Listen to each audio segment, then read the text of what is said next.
I am Father Dion, the Post-Catholic Chaplain of the Headquarters and Headquarters Support Group of the Philippine Army. And this is Salita ng Diyos, ang ating gabay.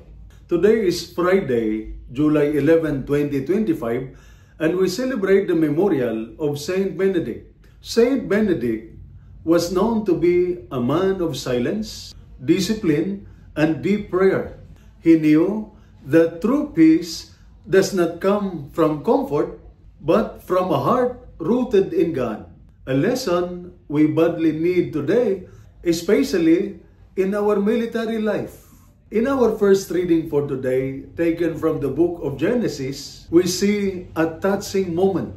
Jacob, who thought Joseph his son was long dead, now see him again.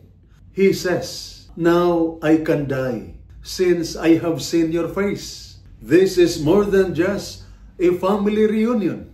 It is a moment of healing after years of pain, grief, and uncertainty. Jacob has been carrying so much sorrow, but now he is at peace because he sees God's faithfulness even through years of hardship. Isn't that what many of us, especially our soldiers and their families, long for today? Peace of mind, strength to keep going, relief from worry, hope after hard days. In today's gospel taken from the Gospel of Matthew, Jesus gives us a realistic picture.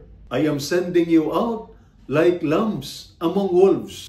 That is not sugar-coated. He knows the path will be hard, just like military life is hard.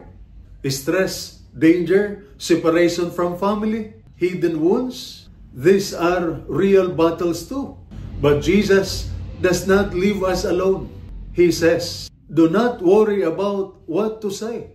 The Spirit of your Father will speak through you." In short, God is with you, even in the battlefield of the mind. So today, remember, like Jacob, you may have pain, but healing will come. Like the disciples, the mission is tough, but you are not alone.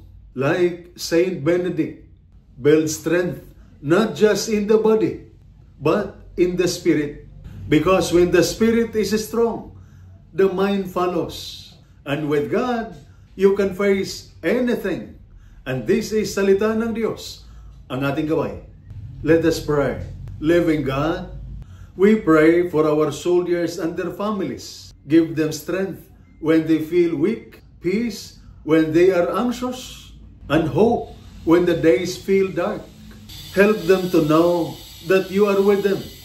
In every mission, every burden, strengthen their spirit, protect their minds, and let them feel your presence, always close. Amen. And may the Almighty God bless you and your family, the Father, the Son, and the Holy Spirit.